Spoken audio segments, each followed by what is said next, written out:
You have just learned how to tape video in several different situations. Now you learn how to combine your skills with others to create a camera team.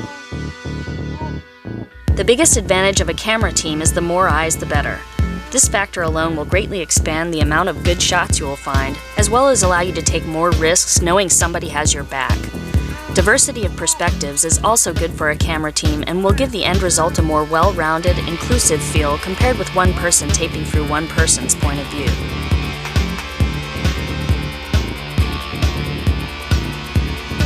The camera person. This person is responsible for the camera and doing the taping. This person should not be a control freak or feel above the rest of the crew. They should be open to the suggestions of the rest of the team. The assistant. The assistant should be on the lookout for the next best shot. This role alone should keep both the assistant and the camera person busy, and that's good. In a tense situation, the assistant should have an escape route planned and watch it for developing trouble. They should have the communication equipment, like the phone and a police scanner, and also converse with others to understand the overall scene. Knowing what is developing around the corner or farther down the street is important to know, both for safety and getting to where the best shots are at.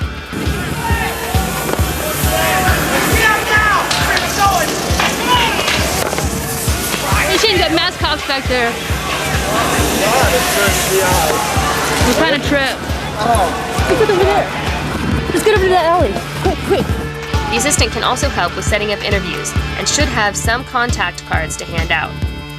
This person should be very aware and responsible. Take this role seriously.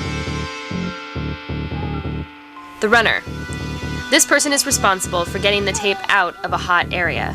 When the danger of getting your tape confiscated gets too high, it should be given to a runner and taken out of there fast. The interviewer. This person sets up interviews with people as well as asks them questions. They also can add commentary and be your on-camera person.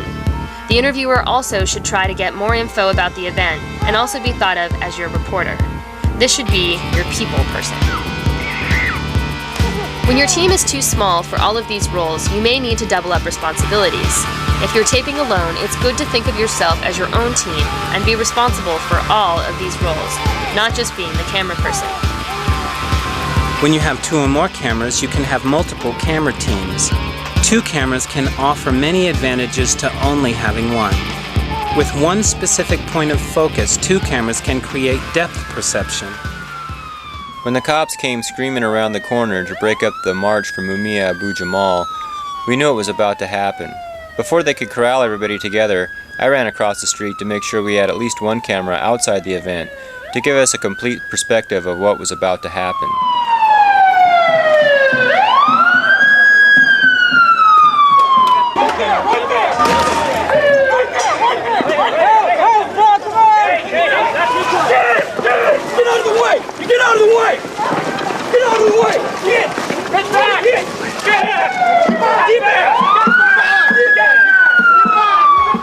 One camera can also cover the other. While we were covering a typical anarchist demonstration in Eugene, the cops seized one of our cameras without provocation and put the camera person in handcuffs. This blatantly illegal move was documented by the other camera across the street. The video of this incident was shown to the City Council and also played on our cable access show Cascadia Alive.